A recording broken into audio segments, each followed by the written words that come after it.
Hello दोस्तों, good morning. मेरा नाम है सुमित राठी और आप सभी मेरे साथ हैं इंडिया के नंबर 1 स्टडी चैनल जिसका नाम है अकेडमी यूपीएससी। दोस्तों, तारीख है आज 20 जुलाई और समय है मॉर्निंग के करंट अफेयर का। मॉर्निंग करंट अफेयर 5 बजे जो हम करते हैं क्विज़ का समय है।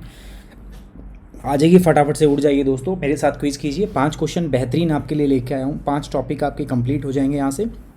यूपीएससी सीएससी 2020 और 2021 के लिए बहुत इंपॉर्टेंट रहेगा ये।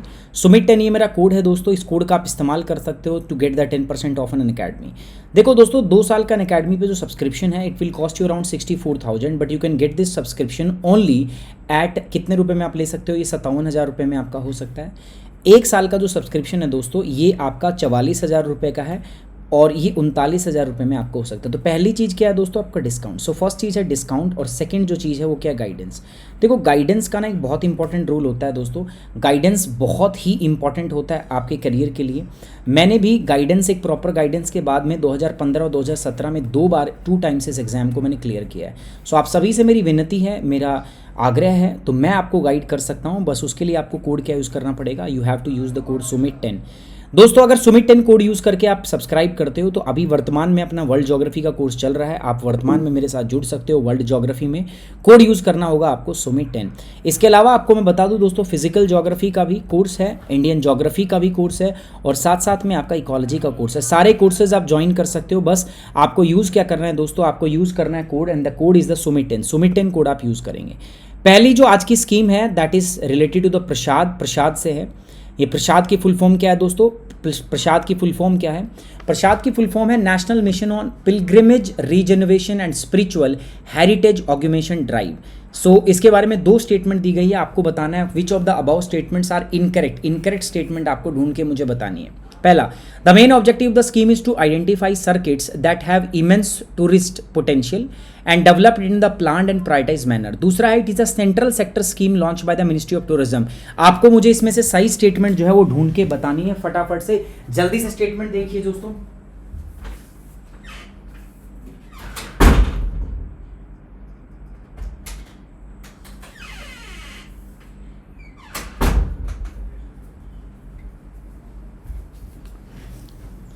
आपको इनकरेक्ट स्टेटमेंट यहां पे बतानी दोस्तों, कौन सी स्टेटमेंट जो है वो इनकरेक्ट है। सो जल्दी से बताएंगे दोस्तों कौन सी स्टेटमेंट इनकरेक्ट है। सो यहां पर अगर हम देखेंगे तो only first statement is incorrect यार। पहली स्टेटमेंट जो है वो यहां पर क्या है दोस्तों? इनकरेक्ट है। इसका मेन ऑब्जेक्टिव जो है वो ये नहीं है कि टूरिस्ट पोटेंशियल को फाइंड आउट करना और उसको डेवलप करना, ऐसा कुछ भी नहीं है। बेसिकली ऑलरेडी ऐसी साइट जो जिनके अंदर हेरिटेज पोटेंशियल है उन्हीं को यहाँ पर ये क्या किया जाएगा? इंटीग्रेटेड वे में डेवलप किया जाएगा। तो पहली स्टेटमेंट तो दोस्तों गलत हो जाती है आपकी। हाँ, दूसरी स्टेटमेंट सही है, मिनिस्ट्री ऑफ टूरिज्म ने इसको डेवलप किया as a central sector scheme, इसको स्टार्ट किया गया। तो गलत स्टेटमेंट कौन सी है? सिर्फ पहली, ए इज द गलत स्टेटमेंट। तो यूनियन मिनिस्टर ऑफ स्टेट जो है आईसी और फॉर टूरिज्म श्री प्रहलाद सिंह पटेल ने has recently inaugurated the project development of pilgrimage amenities at Somnath Gujarat recently. अभी उन्होंने गुजरात के सोमनाथ के अंदर इसको रिसेंटली इनॉग्रेट किया है दोस्तों। ये जो स्कीम है जो आपकी की गई है सोमनाथ गुजरात के अंदर 2017 में शुरू गई थी, लगभग 45.36 करोड़ के साथ में, पूरी लागत के साथ में स्कीम को पूरा किया गया है। इसके तहत क्या किया दोस्तों? हाई क्वालिटी कुछ फैसिलिटीज़ तैयार की गई है, जैसे पार्किंग की मान लो, टूरिस्ट के लिए मान लो, है ना, और आपका सॉलिड वेस्ट मैनेजमेंट के लिए मान लो। ये सारी की सारी सुविधाएं इसके अंतर्गत इस प्रोजेक्ट के तहत में डेवलप की गई हैं। प्रसाद स्कीम की अगर मैं पूरी बात बताऊं तो क्या है? प्रसाद फुल फॉर्म है pilgrimage regeneration and spiritual heritage augmentation drive. ये लॉन्च की गई थी मिनिस्ट्री ऑफ टूरिज्म के द्वारा आपका 2015-14 के अंदर, है ना। इसका मेन ऑब्जेक्टिव क्या था? Main objective is to integrated development of identified pilgrimage and heritage destination. इसका मुख्य उद्देश्य पहचान किए गए तीर्थ और विरासत स्थलों को एकीकृत विकास करना है। Scheme aimed at infrastructure development such as entry point, last mile connectivity, basic tourism facilities, etc. ये सारी चीज़ें जो है यहाँ पर डेवलप करना, यही इसका उद्देश्य था। The scheme is proposed to be implemented as a central scheme during the 12th 5-year plan and beyond। देखो दोस्तों, ये जो स्कीम है ना, this scheme is propose to be the implemented as a central sector scheme. इसको central sector scheme के तहत में बेसिकली आपका डेवलप किया जाना था। अगली हम बात करेंगे दोस्तों national biopharma mission. National biopharma mission की मैं बात करूंगा दोस्तों। Consider the following statement regarding the national biopharma mission. राष्ट्रीय बायोफार्मा मिशन के बारे में निम्नलिखित कथनों पर विचार करें। पहला, the mission is co founded by the WHO world health organization. World health organization के द्वारा इसको फंड किया गया है, पहली बात। दूसरी बात, it is an industrial academic collaboration mission implemented by the national pharmaceutical pricing authority. राष्ट्रीय फार्मास्यूटिकल मूल्य निर्धारण प्राधिकरण NPPA द्वारा इसको कार्यान्वित एक उद्योग अकादमिक सहयोग मिशन है।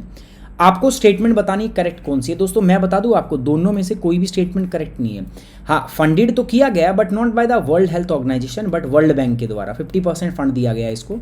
वैसे कुल मिला के 250 करोड़ के आसपास का था, तो 50% कहाँ से आएगा? वर्ल्ड बैंक से, पहली बात। दूसरी बात, अगर मैं यहाँ पर बात करूँ तो यहाँ इंडस्ट्री एकेडमिक कोलैबोरेटिव मिशन तो है, बट ये इंप्लीमेंट किसके द्वारा किया गया है? National pharmaceutical price authority. ये नहीं है, ये आपका बेसिकली डिपार्टमेंट ऑफ बायोटेक्नोलॉजी के द्वारा डेवलप किया गया। दोनों की दोनों स्टेटमेंट आपकी गलत है।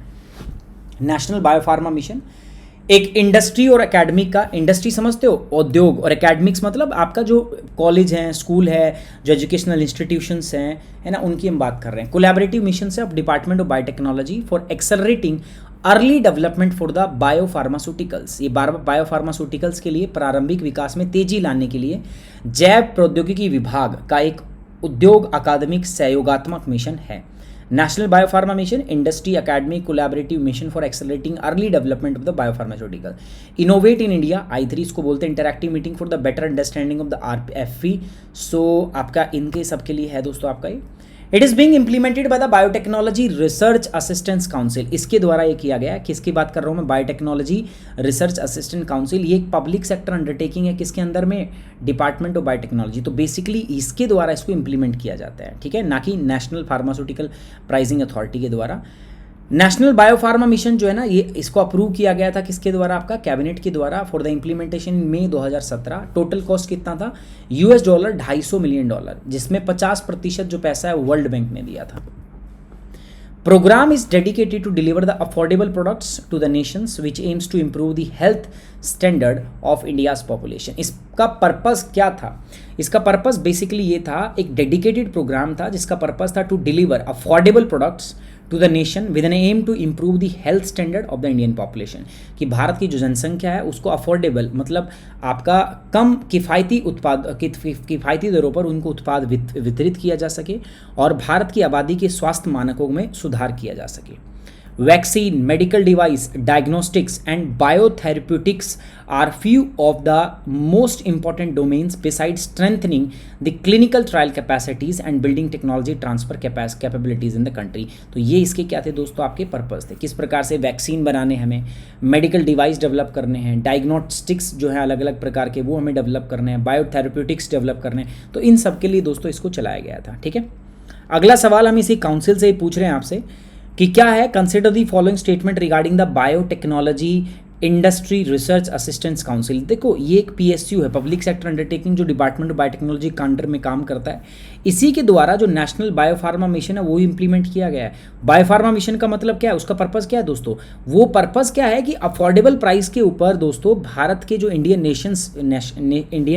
जो आपके सिटीजन हैं उनका हेल्थ स्टैंडर्ड आपका इंप्रूव करना, हेल्थ प्रोडक्ट्स जो है अफोर्डेबल किफ़ायती दरों पे जो है लोगों को मिल पाए, ये इसका उद्देश्य था। अब इसी से मैंने सवाल कर दिया है, consider the following statement regarding the biotechnology industry research assistance council BIRAC।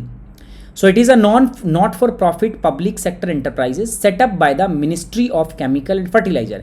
ये रसायन और उर्वरक मंत्रालय द्वारा स्थापित एक गैर लाभकारी सार्वजनिक क्षेत्र उद्यम है। पहली बात, it is an interface agency to strengthen and empower the emerging biotech enterprises to undertake strategic research and innovation addressing nationally relevant product development need.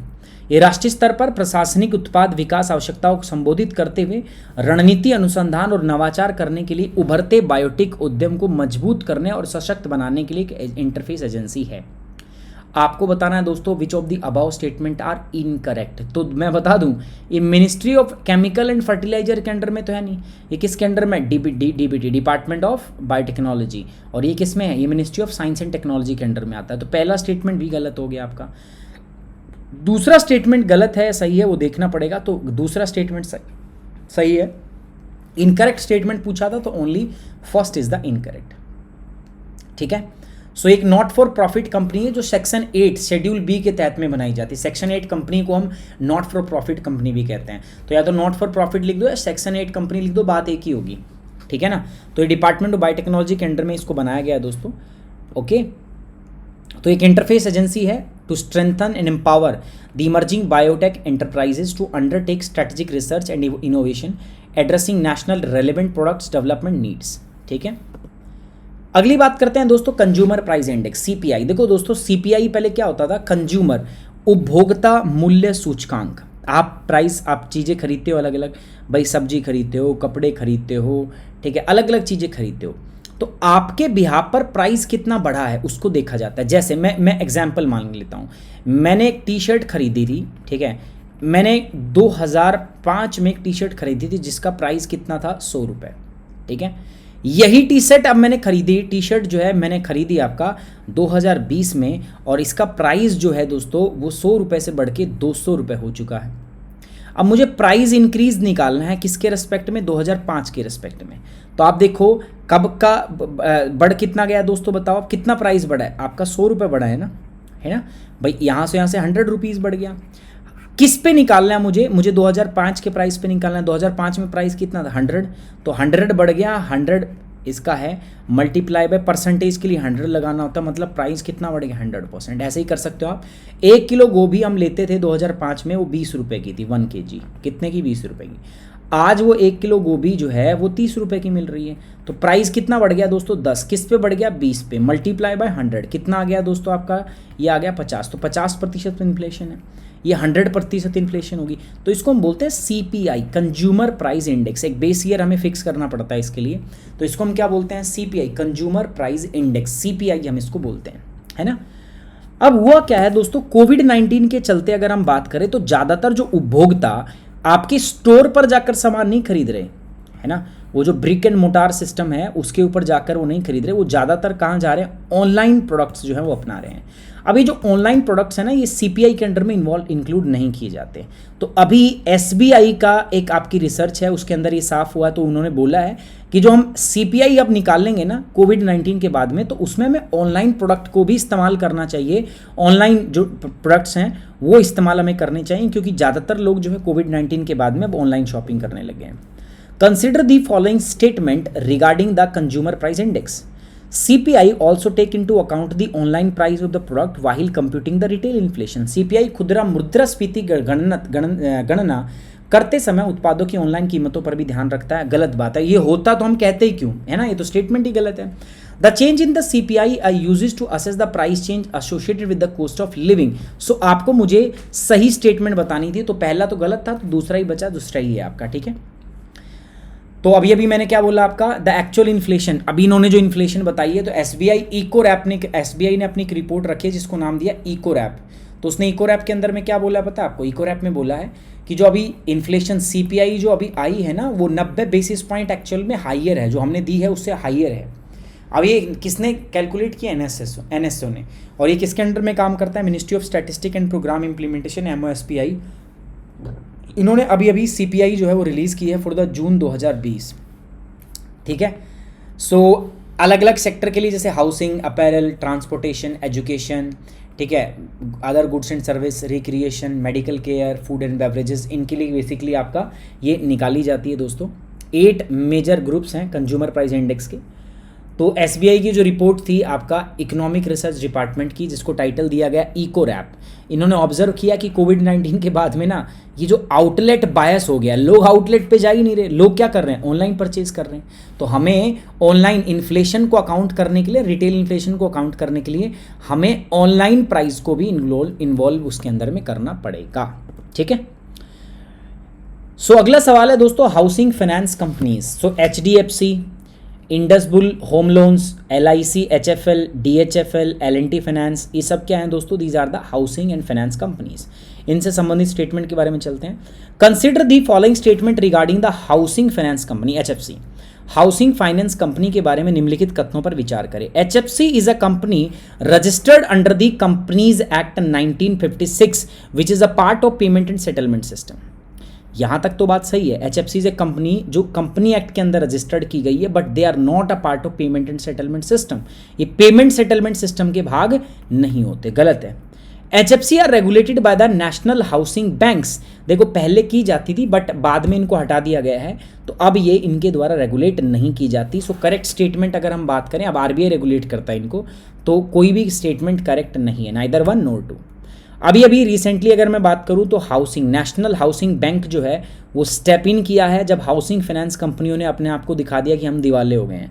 भाई अभी बेल आउट किया है नेशनल हाउसिंग बैंक ने बहुत सारी कैश स्ट्राउड हाउसिंग फाइनेंस कंपनीज को, जो housing sector को फाइनेंस करती थी, जो बड़े बड़े अभी बना मल्टीराइज जो हाई राइज बिल्डिंग बना रखी है ना, जो फ्लैट्स, रियल एस्टेट मार्केट, तो उसके अंदर में जो फाइनेंस करने का काम होता है वो इन्हीं का होता है, हाउसिंग फाइनेंस कंपनीज। इनका सबका दिवाला निकला हुआ था, तो इनको बेल आउट किया है दोस्तों किसने, नेशनल हाउसिंग बैंक ने इनको क्या किया है दोस्तों, बेल आउट किया है। ठीक है, कितना, लगभग 250 करोड़ रुपए जो है इसमें लगे हैं, उसको बेल आउट किया है। Housing finance company HFC is a company registered under the companies act 1956। Company act 1956 के तहत इनको रजिस्टर किया जाता है। इट प्राइमरली ट्रांजेक्ट और has and one of its principal objects that transacting of the business of providing finance for housing whether directly or indirectly। ये मुख्य रूप से लेन देन करता है और इसकी जो प्रमुख वस्तुओं में से आवास और वित्त प्रदान करना जो है वो एक है, आवास के लिए वित्त प्रदान करना एक है। एचएफसी जो है ना, they are treated as one of the category of NBFC. ये एक प्रकार की नॉन बैंकिंग फाइनेंशियल कंपनी है for regulatory purpose and it is under the RBI direct oversight. सीधी आरबीआई की ओवरसाइट के अंदर में आता है, ऐसा नहीं है, तो ये सीधी आरबीआई के अंडर में आती है, ये बात याद रखना। It was announced in the budget 2019-20 that the national housing bank NHB will not remain as the regulator for the HFC. पहले था, लेकिन बजट 2019-20 के बाद में दोस्तों इसको हटा दिया गया। अब डायरेक्ट जो है वो किसके अंडर में आती है, हाउसिंग फाइनेंस कंपनी आपका आरबीआई के अंडर में आती है। जो बच्चा अनअकैडमी मेरे साथ जुड़ना चाहता है, अनअकैडमी आप डाउनलोड कर लो, गोल में जाओ, यूपीएससी सीएससी, उसके बाद गेट सब्सक्रिप्शन, इसके बाद या तो 12 महीने का या 24, ये एक महीने का मत लो यार, बेकार, आपको कोई फायदा नहीं होगा। ठीक है, सो 24 मंथ का या 12 मंथ का आपके लिए आइडियल सब्सक्रिप्शन है। कोड याद रखना, बस कोड क्या यूज़ करना है आपको दोस्तों, सुमित10। You just have to use the code सुमित10 आप कोड यूज़ करोगे and you will get the 10% off on Unacademy.